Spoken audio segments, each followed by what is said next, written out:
मित्रांनो, आजपासून आपल्याला शब्दांच्या जाती चालू करायच्या आहेत.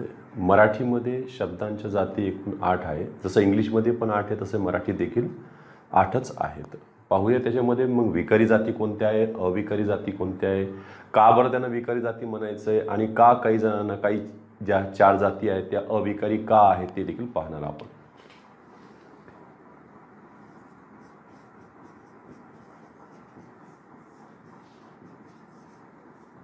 शब्दाच्या जाती, त्याच्यामध्ये सगळ्यात पहिले नाम, त्याच्यानंतर सर्वनाम,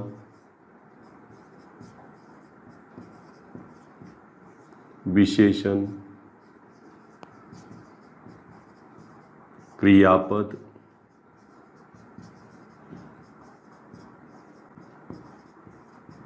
क्रिया विशेषण, अव्यय.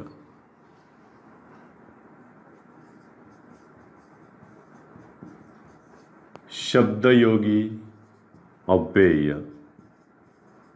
उभयान्वयी, अव्यय आणि शेवटचं आहे केवल प्रयोगी, अव्यय.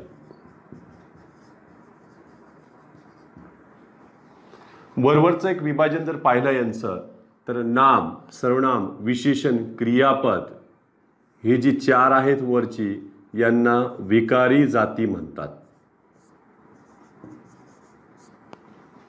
विकारी जाती यासाठी की यांच्यामध्ये लिंग, वचन, विभक्ती यानुसार बदल होतात. त्यातल्यात लिंग, वचन, विभक्ती, पुरुष यानुसार आणखी बदल कशात होतात, सर्वनामात होतात. म्हणजे सर्वनामामध्ये आपल्याला 3 पुरुषांचा अभ्यास करावा लागतो. प्रथम पुरुष, द्वितीय पुरुष, तृतीय पुरुष. नाम, सगळे नामे आपली एकाच पुरुषात असतात, ती म्हणजे तृतीय पुरुषामध्ये झाले. म्हणजे यांच्यामध्ये बघा, नामाला तुम्हाला विकार कोणते कोणते लागतील, याच्यामध्ये लिंग आहे, वचन आहे, विभक्ती आहे. यांच्याकडं लिंग, वचन, पुरुष, विभक्ती यानुसार बदल आढळतील. नामाची व्याख्या देखील आपल्याला पाहायची. मूर्त किंवा अमूर्त गोष्टींना दिलेले नाव म्हणजेच काय, नाम. एक वरवरच्या व्याख्या आहे. सर्वनामाची व्याख्या बघा, सर्व नाम म्हणजे सर्व प्रकारच्या नामाच्या ऐवजी वापरला जाणारा शब्द म्हणजे सर्वनाम. त्यालाच प्रतिनाम असं देखील म्हणतात. म्हणजे नामाऐवजी त्याच अर्थाने वापरला जाणारा विकारी शब्द म्हणजेच कोण, सर्वनाम. मग आता नाम सर्वनामाविषयी अधिक माहिती देण्यासाठी कोण आलं इथं, विशेषण. मग विशेषण काय करणार आहे, नाम किंवा सर्वनामाविषयी अधिक माहिती देऊन त्यांची व्याप्ती मर्यादित करणारा विकारी शब्द. मग त्यात काही विकारी पण आहे, काही अविकारी सुद्धा शब्द आढळतात, पण जास्त संख्येने विकारी शब्द आढळतात. म्हणून हे नामाविषयी खास करून माहिती देते, म्हणून याला नाम विशेषण देखील म्हणतात. जसं क्रियेविषयी माहिती देणारं कोण झालं, क्रिया विशेषण झालं, तसंच नामाविषयी माहिती देणारं कोण झालंय, नाम विशेषण. मग विशेषणाला यातल्या कोणत्या कोणत्या गोष्टी आहेत सांगा. जो नामाकडे गेला, नामाची माहिती द्यायला गेला, तर नामाचे गुण पण अंगी घेऊन येईन ना तो. मग चला, विशेषणाला लिंगानुसार सुद्धा बदल करता येतात, वचनानुसार बदल करता येतात. लिंग, वचन. विभक्ती विशेषणाला नसते. विशेषणाला जर विभक्ती प्रत्यय जर तुम्ही जोडले तर ते परत कोणाच्या घरात जाण्याची शक्यता आहे, नामाच्या घराचे. म्हणजे विशेषणापासून नाम तयार होईल, त्याला विशेषण साधित नाम म्हणतात. त्यानंतर येणारं क्रियापद, नाम, सर्वनाम, क्रियापद यांच्यामध्ये सुद्धा परस्पर संबंध येणारच आहे पुढं. कारण हे नाम सर्वनाम पुढे चालून कर्ता कर्माचे कार्य करतील आणि कर्ता कर्म हे वाक्यातील क्रियापदाशी देखील संबंध साधतील. मग यांचा संबंध कशाशी येणार आहे बघा, क्रियापदाशी संबंध परत काय, लिंग आहे, वचन आहे, पुरुष आहे. लक्षात ठेवा, लिंग, वचन, पुरुष यानुसार क्रियापदामध्ये बदल तुम्हाला आढळते, म्हणून क्रियापद देखील विकारीमध्ये मोडतो. ठीक आहे. म्हणजे नाम सर्वनाम कर्ता कर्म असले की त्याचा संबंध कोणाशी, क्रियापदाशी येईल आणि त्यानुसार प्रयोग जन्माला येईल. पहिल्या 4 जाती काय झालेल्या आहेत, विकारी जाती झालेल्या आहेत. मग पुढच्या 4 जे उरलेल्या आहेत त्या कोणत्या आहेत, तर त्या अविकारी जाती आहेत. अविकारी म्हणजे यांच्यामध्ये लिंग, वचन, विभक्ती यानुसार बदल आढळत नाहीत. पण त्याच्यामध्ये एकानं गोंधळ केला, तो म्हणजे कोण आहे, क्रिया विशेषण. मग क्रिया विशेषणामध्ये 2 गरज पडायला लागले. एक, क्रिया विशेषण सव्यय म्हणजे जे बदलू शकतं, आणि क्रिया विशेषण अव्यय म्हणजे ही वरची काय झाली, 4 सव्यय झाली, त्याच्यात एक वाढला कोण, क्रिया विशेषण अव्यय. म्हणजे क्रिया विशेषण दोन्ही घरात बसू शकतो, इकडे पण आणि इकडे पण, दोन्ही घरचा पाहुणा येतो. झालं. म्हणजे क्रिया विशेषण सव्यय असन तर समजायचं ते लिंग वचनानुसार काय करतो, स्वतःमध्ये बदल करतोय, पण कोणाच्या, क्रियापदाच्या. लक्षात ठेवायचं, क्रिया विशेषण अव्यय असो की क्रिया विशेषण सव्यय असो, संबंध कोणाशी आहे त्यांचा, क्रियापदाशी. झालं. आणि विशेषणाचा संबंध कोणाशी आहे, नामाशी. हे बदल त्याच्यामध्ये आढळले पाहिजे. तर मग क्रिया विशेषण सव्यय, क्रिया विशेषण अव्यय. एक छोटंसं उदाहरण तुम्हाला देतो बघा. तो चांगला बोलतो, आणि दुसरं घेतलं बघा बरं, तो वेगाने धावतो.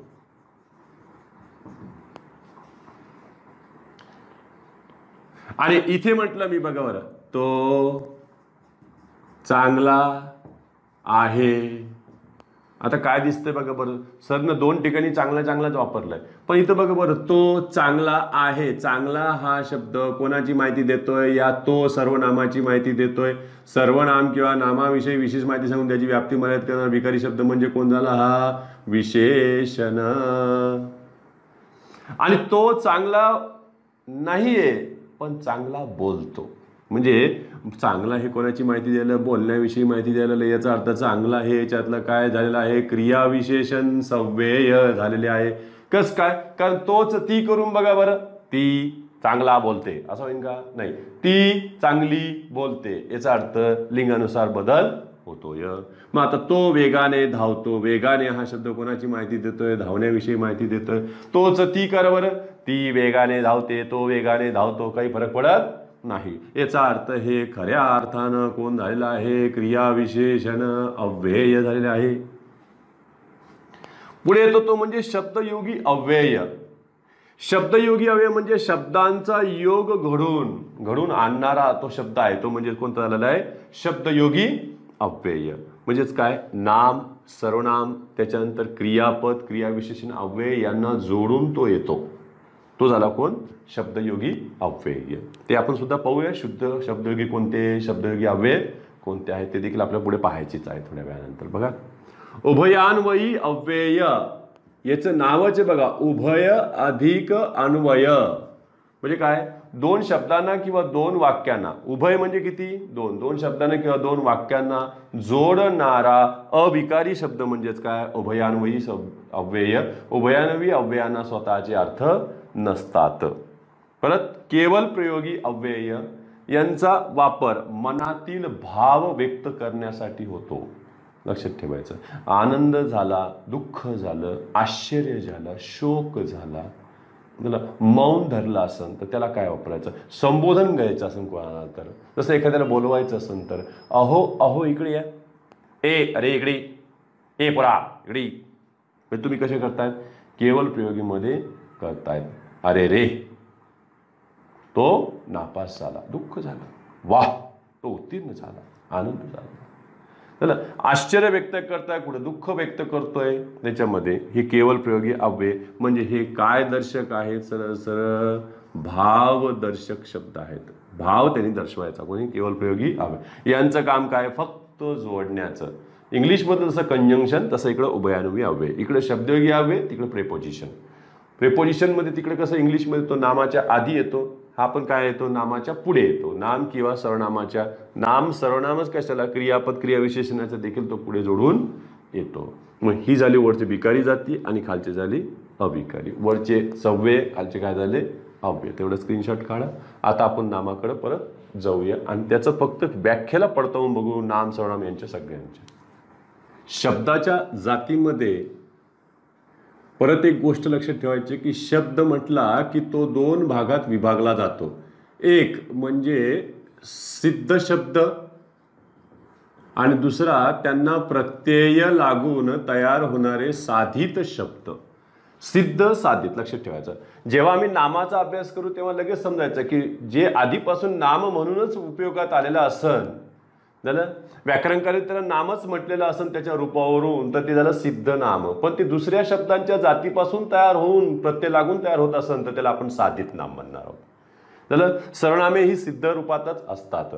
विशेषणे पण तशीच बघा. विशेषणे काय असतील की सिद्ध विशेषण, साधित विशेषण अशा भागामध्ये. सिद्ध क्रियापद, साधित क्रियापद, सिद्ध क्रिया विशेषण, साधित क्रिया विशेषण, सिद्ध शब्दयोगी अव्यय, साधित शब्दयोगी अव्यय, उभयायोगी अव्यय आणि केवळ प्रयोगी अव्यय हे फक्त सिद्ध रूपातच आढळतात, ते साधित रूपात आढळत नाहीत.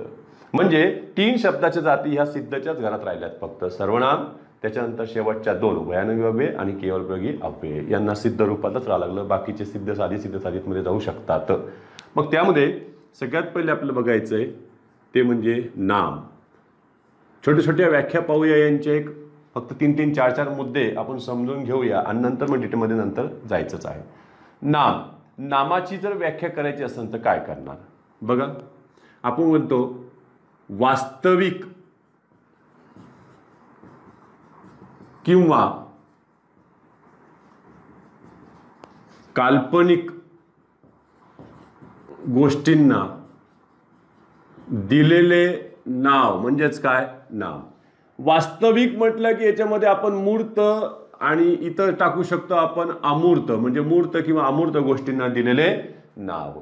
व्यक्ती जर मूर्त रूपात असेल तर व्यक्तीच्या अंगी असणारे गुण, त्याची अवस्था, त्याने केलेल्या कृती ह्या अमूर्त रूपात असतील, त्यांना सुद्धा नावे देण्यात आलेली आहेत. इतकंच नाही तर व्यक्तीच्या अंगी असणारे जे भाव असतात ते भाव देखील अमूर्त रूपात असतात, त्यांना देखील नाव देण्यात आले. म्हणजे याचा अर्थ मनातील जे काही भाव असतील, व्यक्तींचे जे भाव असतात, जो काही गुण असतो त्या गुणांना नावे फार शेवटी देण्यात आलेली असावीत. तर आधी फक्त मूर्त गोष्टींनाच महत्त्व देण्यात आलेलं असेल बघा. मग वास्तविक किंवा काल्पनिक गोष्टींना दिलेले नाव त्याच्यामध्ये बघा. आणि मग याच्यातून सुद्धा प्रकार पडायला लागले की सिद्ध नामाचा अभ्यास करायचा असेल तर मग सिद्ध नामाचे एकूण किती प्रकार पडायला लागले. तर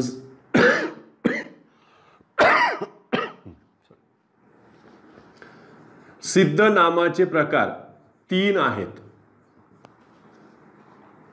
त्यातला जो पहिला आहे तो म्हणजे नंबर 1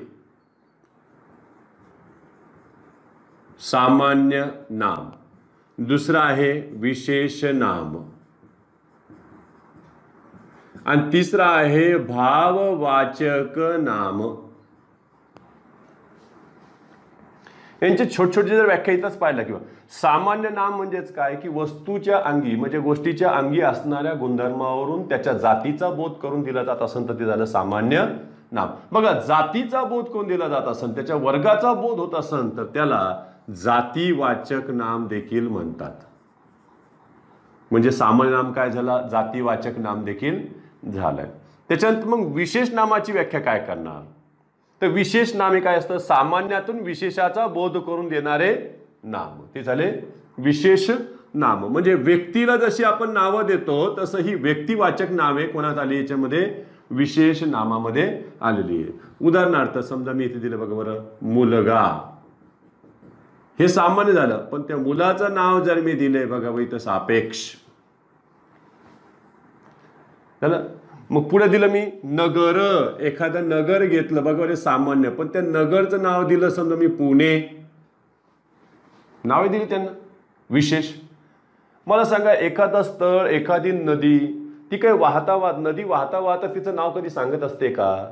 पाण्यामध्ये पण काही फरक असतो का, तर नाही. गोडं पाणी ते गोडं पाणीच राहणार आहे. फक्त ती कोणत्या भागातून वाहते, त्या लोकांनी तिला काय नाव दिले अशा कळतं गेलं की आपल्याला काय म्हणतो, अरे ती मग विशेष नाम झाले, नुसती नदीने राहिली. तुम्ही मोहेंजोदाडो चित्रपट पाहिला असेल बघा, तर त्याच्यामध्ये जी काही सिंधू नदी आहे ती धोक्याची पातळी ओलांडून जाते आणि तिथं ते बांधलेलं जे धरण ते फुटतं आणि पूर्ण ते मोहेंजोदाडो जे असतं ते पूर्ण वाहून जाते. आणि हे सगळे रात्रंदिवस पायपीट करून पुढे निघतात, एका ठिकाणी येतात आणि त्यातला तो हिरो ऋतिक रोशन आहे तो असं त्या नदीचं पहिले पाणी, कारण तोच मोरक्या असतो त्यांचा राजा, पहिले तोच पाणी पिणं, नाही पाणी पिण्यालायक आहे की नाही, चांगलं आहे की नाही, विषारी तर नाही ना, तो पाणी पितो आणि पिण्यालायक आहे म्हणतो आणि लगेच तिला नाव देतो गंगा. म्हणजे यांनी दिलं नाव ते गंगा. अशीच व्यक्तींनीच बाकीच्यांना नावे दिली. व्यक्तींना पण दिली आणि इतर सजीव निर्जीव गोष्टींना सुद्धा आम्ही नावे दिली. तर मग ती झाली त्याच्यामध्ये व्यक्तीसारखी नावं दिली तर ते विशेष नाम. सामान्य नाम, जातीवाचक नाम, विशेष नामाला काय म्हटलं आपण, व्यक्तिवाचक नाम. मग आता हे सामान्य किंवा विशेष असतील, व्यक्ती असतील, यांच्या अंगी काहीतरी गुण असतील, काहीतरी अवस्था असतील. म्हणजे बघा ना, गुण म्हणजे गुणधर्म, त्यांच्या अंगी असणारी अवस्था, त्यांनी केलेली कृती यांना दर्शवायसाठी सुद्धा एखादं नाव जन्माला आलं का? हो, तो प्रकार म्हणजे भाववाचक नाम. म्हणून भाववाचक नामाला या गुणधर्मातून एक शब्द काढण्यात आला, तो म्हणजे धर्मवाचक नाम देखील म्हणतात. म्हणजे यांच्यामध्ये तुम्ही हा जर धर्मवाचक झाला, भाववाचक नाम धर्मवाचक झाले, तर सामान्य नाम विशेष नाम काय म्हणायचं? मग ह्या दोघांना नाव देण्यात आलं धर्मी वाचक. याचा अर्थ काय झालं? सामान्य नामालाच जातीवाचक नामही म्हणतात आणि धर्मीवाचक नामही म्हणतात. विशेष नाम हे व्यक्तिवाचक नाम असूनही धर्मीवाचक नाम देखील आहे. आपल्या असे मोठे मोठे ओळीच्या ओळीमध्ये काय करतील, त्यांचं व्याख्या देऊन देतील आणि मग आपला ते गोंधळ उडवू शकतात. भाववाचक नामालाच धर्मवाचक नाम म्हणतात. आणि याच्यामध्ये भाववाचक नामामध्ये गुणधर्म, अवस्था, कृती यांचा बोध होतो. झालं. मग याच्यामध्ये सुंदर आसन, तर तुम्ही सुंदरचं काय करणार? पण सुंदर तर विशेषण आहे. मग सुंदरला तुम्ही ता लावलं तर काय झालं? सुंदरता. तुम्ही सुंदरला जर य लावलं तर काय तयार झालं? सौंदर्य. मधुर असन तर माधुर्य, क्रूर असन तर क्रौर्य. झालं. अवस्थेमध्ये आलं, लगेच अवस्था गेला. तुम्ही बाळ असन तर लगेच ती बाल्यावस्था झाली. कुमार असन कुमारावस्था. तरुण असन तर तारुण्य, तरुण अवस्था त्याला म्हणतो आपण. एखादा वृद्ध असेल तर त्याला वार्धक्य म्हणणार आहे. एखादा मेला असेल तर त्याला आपण मृत्यू म्हणतो. मरणावस्था, सरणावस्था अशी नावं त्याला देतोय आपण. कृती देखील करतायत. एखादा जर नाचत असेल तर नाचणे हे त्याचं कृती आहे. येणे जाणे हे देखील काय त्या कृतीच आहेत. त्यांचा जर नामासारखा उपयोग होत असेल तर येऊ द्या इकडे त्यांना. चला, उडणे ही पण कृतीचे, पोहणे ही पण कृतीचे, उडणेपासून एक उड्डाण ही पण त्याच्यामध्ये काय आले? कृती. म्हणजे हे कशात टाकले? ज्यामध्ये भाववाचक नामामध्ये दिले आहेत. मग आता काहींचं म्हणणं असेल की सर याच्यामध्ये तुम्ही पदार्थवाचक नाम घेतलेच नाही, याच्यामध्ये समूहवाचक नाम घेतलेच नाही. मग एक महत्वाचं लक्षात ठेवायचं की पदार्थवाचक नाम व समूहवाचक नाम यांना वेगळं घर देण्यात आलेलं नाही. यांचा समावेश कोणात करण्यात आला आहे? सामान्य नामामध्ये समावेश करण्यात आलेला आहे. कारण इथं काही लिखाणामध्ये त्यांच्या रूपात काही फरक पडत नाहीये, बदल होत नाहीये. म्हणून कोणी विचारलं साखर हे कोणतं नाम आहे, तर पदार्थवाचक नाम आहे. नाही, साखर हे कशात टाकलेलं? त्यांनी सामान्य नामामध्ये टाकलं. उद्या म्हणतील सैन्य कशात गेलं, तर सैनिक कशात गेला? त्याच्यात. सैन्यही त्याच्यातच. धान्याची रासही त्याच्यातच. चाव्यांचा गुच्छही त्याच्यात. फुलांचा गुच्छही त्याच्यातच. समूहवाचक नामे, पदार्थवाचक नामे कशात टाकलेली आपण? सामान्य नामामध्ये. ठीक आहे, पुढे पाहू. ही जी सिद्ध नामे ती आतल्या आत देखील उपयोगानं घर बदलताना दिसतायत. बघा, म्हणजे वाक्यातील उपयोगावर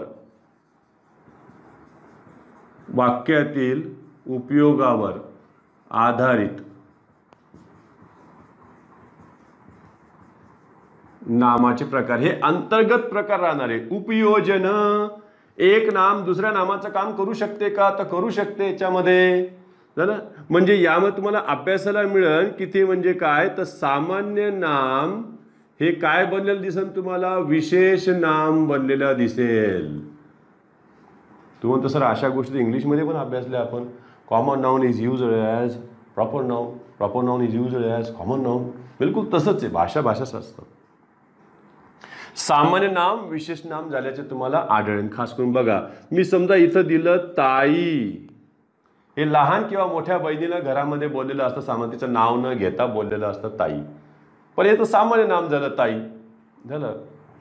मग हेच ताई जर इकडे आली तर बघा बरं, तुम्ही करून ठेवलं आमची ताई फार हुशार. आता त्यांना म्हणे तुमची ताई आहे ना, आमची ताई कशाला करताय? मग ती सर्वांची ताई झाली. जसं नाही का, काही ही सामान्य नामे पहिले बाहेर यायला लागतात. म्हणजे मुख्य नाम पहिले असतं, त्याच्यानंतर ब्रॅकेटमध्ये ते नाम असतं. अजित दादा. पुढे काय जातं? अजित निघून जाते, दादाच राहतात. अशी नावेच आहेत बघा आपल्याकडे. लगेच पृथ्वीराज, लगेच ब्रॅकेट बाबा. लगेच मग ते बाबा म्हटलं की कराडचे बाबा कोण? लगेच बारामती म्हटलं की अजित दादा पवार.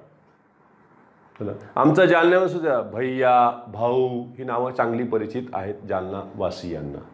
चला, इतकंच नाही तर पुस्तक देखील काढलेलं बघा. एकनाथ पाटील यांनी पुस्तक जे काढलेलं आहे त्यांना सुद्धा आदरानं तात्या म्हणतात. म्हणून लेकर काय म्हणतात, लगेच तात्यांचा ठोकळा घेतला का, तात्यांचा ठोकळा वाचला का.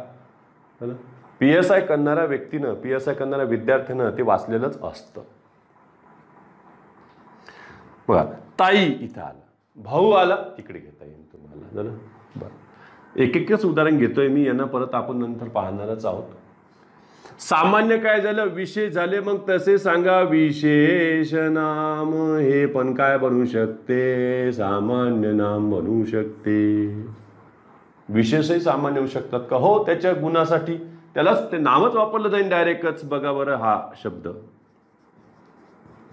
कुंभकर्ण कशासाठी प्रसिद्ध आहे. कुंभकर्ण रामायणातलंच आहे. कुंभकर्ण म्हणजे झोपाळू. म्हणून तुम्हाला कोणी झोपाळू दिसला की त्याला तुम्ही कुंभकर्ण म्हणून मोकळे. म्हणजे त्याला रूपकच देऊन टाकतात, त्याचं ताणच नव्हतं. पा, तुमचा मुलगा म्हणजे कुंभकर्णच. म्हणजे याच्यामध्ये बघा, तुमचा मुलगा कुंभकर्णच, आणि याच्यामध्ये मग दोन दोन गोष्टी यायला लागल्या बघा.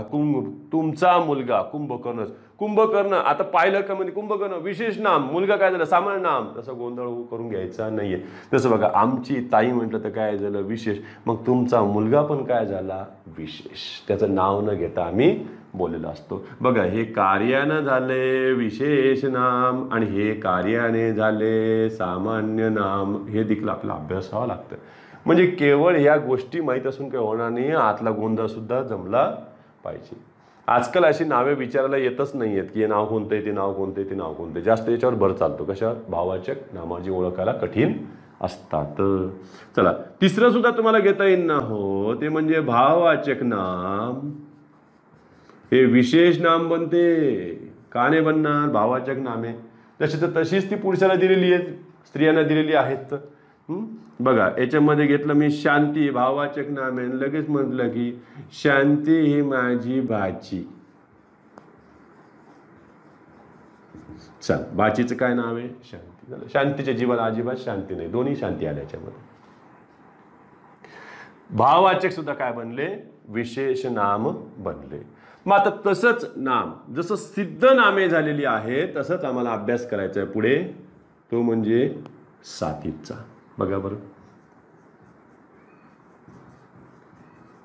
साधित नाम कोणते, तर इतर ज्या शब्दाच्या जाती राहिलेल्या आहेत त्या देखील नामाचं कार्य करताना दिसतील. त्याच्यामध्ये बघा बरं, विशेषण नामाप्रमाणे वापरले जाते तेव्हा त्यास विशेषण साधित नाम म्हणतात.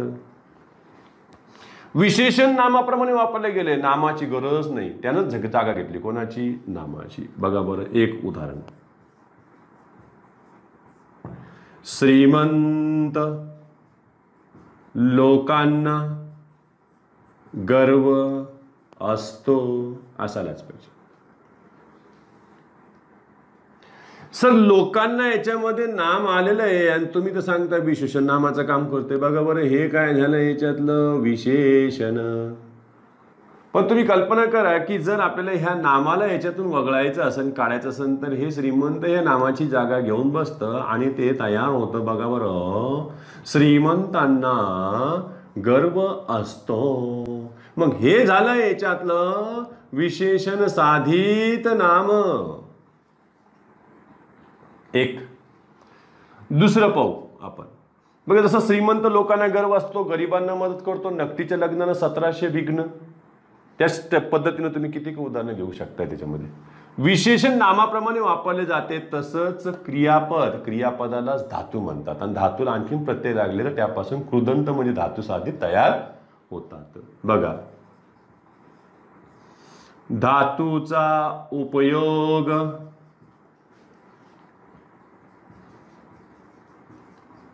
नामाप्रमाणे होत असेल तर त्यास धातू साधित नाम म्हणतात. बघा, धातूही नामाप्रमाणे वापरले चालले जसे तसे. पहा बरं, ज्याला कर नाही त्याला डर कशाला. चला, याच्यामध्ये कर डर आले, कर डर दिले त्याच्यामध्ये. करणे डरणे, बघा ज्याला काय नाही त्याला काय कशाला. कायचं उत्तर मिळालं, कोणचं उत्तर मिळालं की समजा ते नाम होणारच आहे. बघा, पोहणे हा माझा छंद. कोणता छंद आहे? पोहणे. पोहणे आलं. वाचणे, पोहणे, नाचणे, याच्यामध्ये तुम्ही टाकू शकता. परमेश्वर आपल्या सर्वांचा दाता आहे. दाता म्हणजे देणारा, त्राता म्हणजे तारणहार. त्या पद्धतीने तुम्ही घेता येईल. याच्यामध्ये धातूचा उपयोगही केला जाऊ शकतो. जसं आई मुलांना खा देते, आई मुलांना खाऊ देते. बरोबर आहे, आई मुलांना खाऊ देते पण खाऊ देत नाही. दोन खाऊ याच्यामध्ये समजून घ्यायचं. बघूया. आणि तिसरं आणि महत्वाचं आहे ते म्हणजे इतर जे अव्यय आलेले आहेत आपले उरलेले, क्रिया विशेषण अव्यय, शब्दयोगी अव्यय, क्रिया उभयान्वयी अव्यय, त्याच्यानंतर केवळ प्रयोगी अव्यय, यांचा देखील नामाप्रमाणे उपयोग होतो का? तर होतो. मग चल यांच्यामध्ये घेतलं बघा. अव्ययांचा नामाप्रमाणे उपयोग होत असेल तर त्यास अव्यय साधित नाम म्हणतात. अव्यय साधित नाम त्यांना म्हणणं चाललंय. पहा बरं, उदाहरण इकडे घेतली अव्ययाचा. बघा बरं,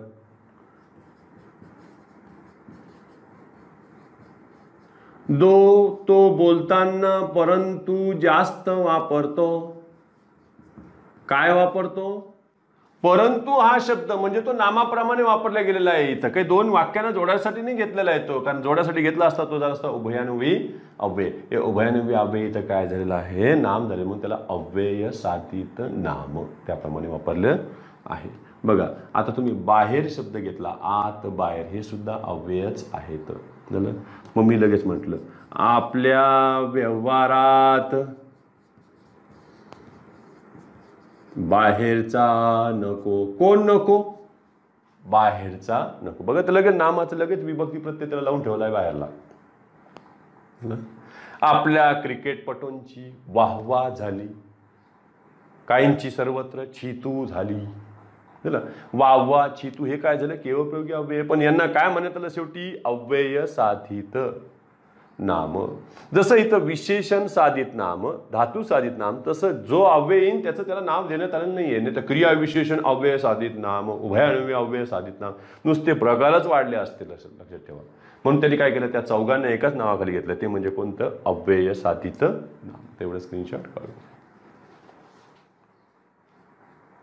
हे फक्त झलक दिखला ज्या चालू आहे आपलं नामाचं. लक्षात ठेवायचं, आपल्या नामाचे लिंगाचे नियम आहे, वचनाचे नियम आहे, विभक्ती आहे, विभक्तीचा प्रकार आहे, विभक्तीचे प्रत्यय, विभक्तीचा प्रमुख अर्थ आहे, उपपदार्थ आहे, पुष्कळ पसार आहे नामाकडे. लक्षात ठेवायचं आहे. ठीक आहे. आता फक्त तोंड ओळख करून घेतो यांची. नंबर 2 दुसरा जो आलेला आहे तो म्हणजे सर्वनाम. चला आता सर्वनामाचे मुद्दे घेत जाऊया आपण. एक एक एक एक एक नोंदवू आपण. सर्वनामाची सर्वात पहिली व्याख्या. नामाऐवजी त्याच अर्थाने वापरला जाणारा विकारी शब्द. बघा, सगळ्यात पहिले कोणाऐवजी? नामाऐवजी त्याच अर्थाने वापरला जाणारा विकारी शब्द.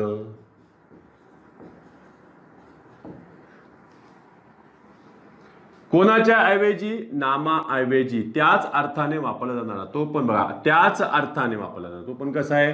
विकारी शब्द. म्हणजेच काय झालंय? सर्वनाम. दुसरी एक व्याख्या अशी केली होती बघा, नामाची द्विरुक्ती टाळणारा विकारी शब्द म्हणजे काय? सर्वनाम आहे. पण ही थोडीशी व्याख्या संदिग्ध वाटू शकते, कारण मराठीमध्ये नामासाठी देखील समानार्थी नाम आहेत.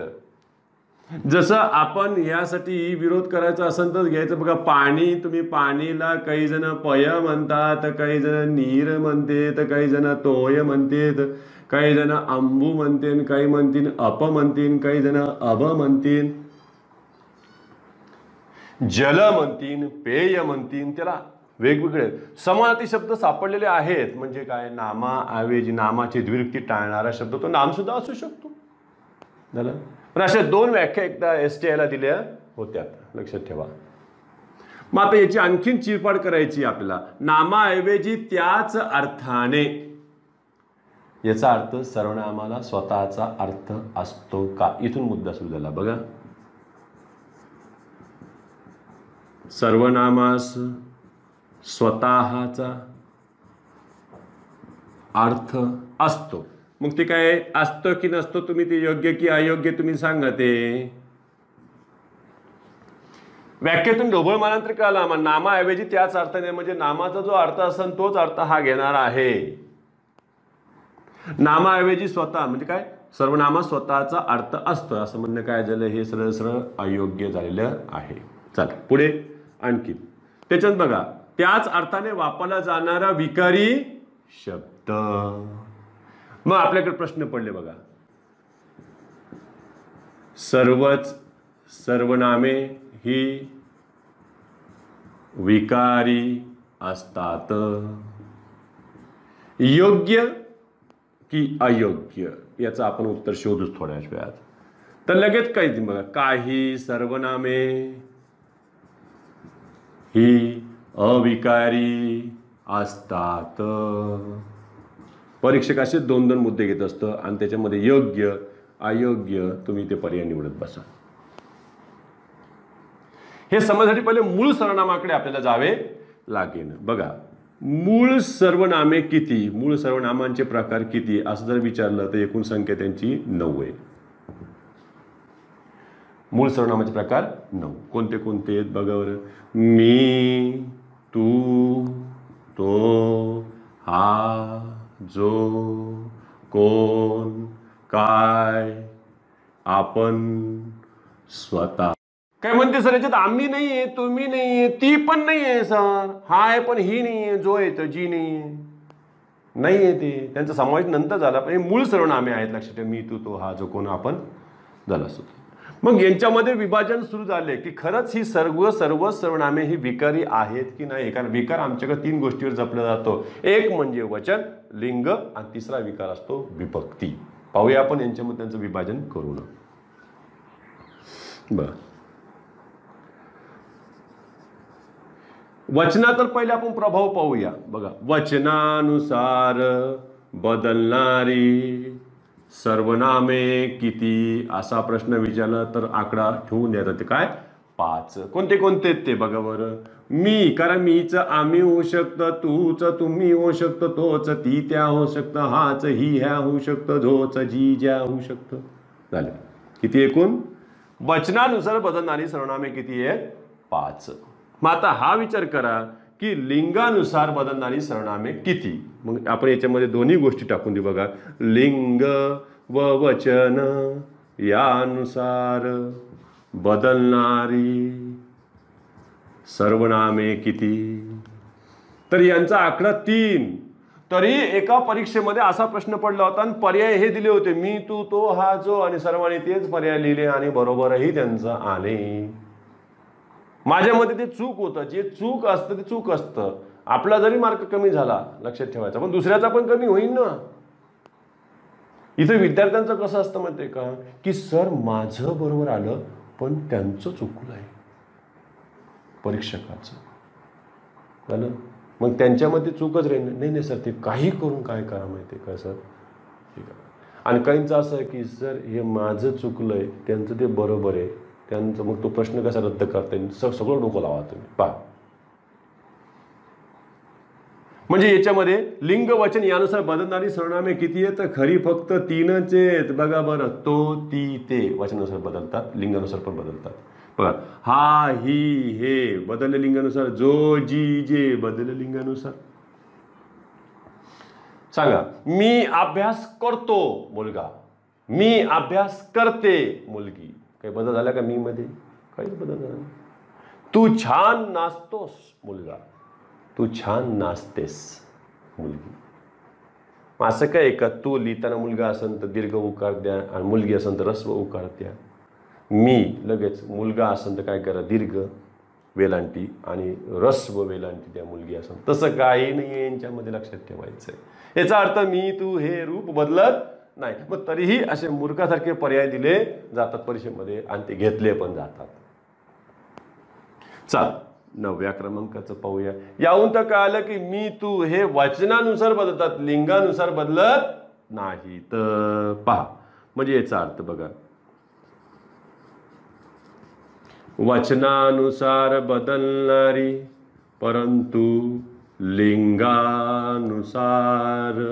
न बदलणारी सर्वनामे किती? तर ही दोन आहे रे. कोणती कोणती दोन आहे? मी आणि दुसरं आहे तू. चल आणखीन पुढे जाऊया आपण. मग काय म्हणते सर हे मी तू तो हा जो का ना मला पुढचे 4 राहिले सर, कोण काय आपण स्वतः हे लिंग वचनानुसार बदलत नाही. तर बघा लिंग व वचन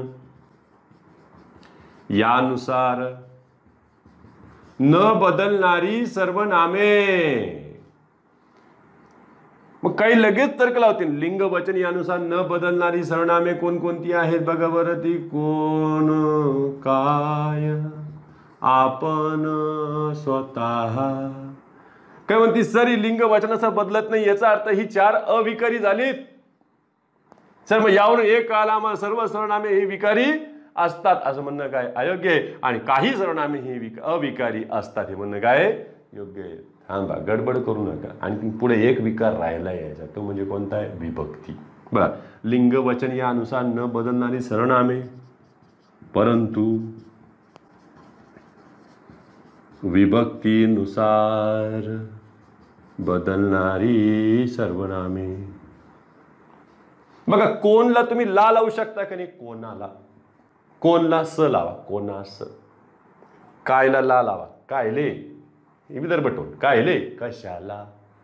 झालं. त्याच्यात आपणास, आपणहून आला, स्वतःहून आला. तो स्वतःला काय समजतो तो? आपण त्याच्यात काय करतो लगेच प्रत्यय जोडू शकतो ना विभक्तीचे. याचा अर्थ ते बदल करून घेतात त्यांच्या रूपामध्ये, एवढं निश्चित. मग यावरून कळालं आम्हाला की सर्वच सर्वनामे ही विकारी असतात म्हणणं काय झालं योग्य. काही सर्वनामे ही अविकारी असतात असं म्हणणं काय झालं अयोग्य. म्हणजे त्याचं उत्तर आम्हाला हे 3-4 पॉईंटच्या नंतर मिळाले. मग यावरून एक काय करू शकता तुम्ही, वेन आकृती काढा आणि त्याचं आणखी स्पष्टीकरण व्यवस्थित करा. बघा सगळ्यात पहिले आपण त्याच्यातलं घेतलंय, पहिले मोठं सर्कल घेऊ. सर्कल बरोबर आहे का सरकलं इकडं तिकडं? सर्कल सरकलं तर नाही ना? नाही. हा चला, हे मोठं जे घेतलेलं आहे म्हणजे हा सगळ्यात मोठा सगळ्यांनाच लागू असणारा एरिया, तो म्हणजे कोणता आहे? विभक्तीचा. म्हणजे 9च्या 9 सर्वनामाला विभक्तीनुसार बदलता येईल. चला त्याच्यामध्ये आणखीन एक आपण सर्कल घेतलेले आहे.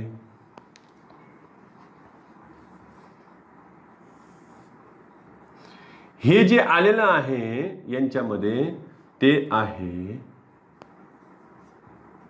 वचनाचं, आणि याच्यामध्ये छोटं काढूया ते लिंगाचं. म्हणजे लिंग वचन विभक्ती या तिन्हीनुसार बदलणारी कोण आहेत बघ बरं त्याच्यामध्ये. तो, ती, ते, हा, ही, हे, जो, जी, जे यांच्यावर तिन्हीच्या तिन्ही असर होतात. लिंग वचन विभक्ती. त्याच्यानंतर विभक्ती आणि वचनाचा असर कोणावर होतो? मी तू वर होतो. आणि आता केवळ विभक्तीनुसार ज्यांच्यावर असर होतोय ते कोण आहे? कोण, काय, आपण, स्वतः यांचा. म्हणजे मी तू हे सर्वनाम केवळ वचनच नाही तर विभक्तीनुसार देखील बदलतात. त्याला मग लिंग वचन विभक्ती यानुसार जी बदलणारी आहे ती. ठीक आहे, तर एवढा स्क्रीनशॉट काढून घ्या. आपण थांबूया, पुन्हा उद्याच्या तासाला भेटूया.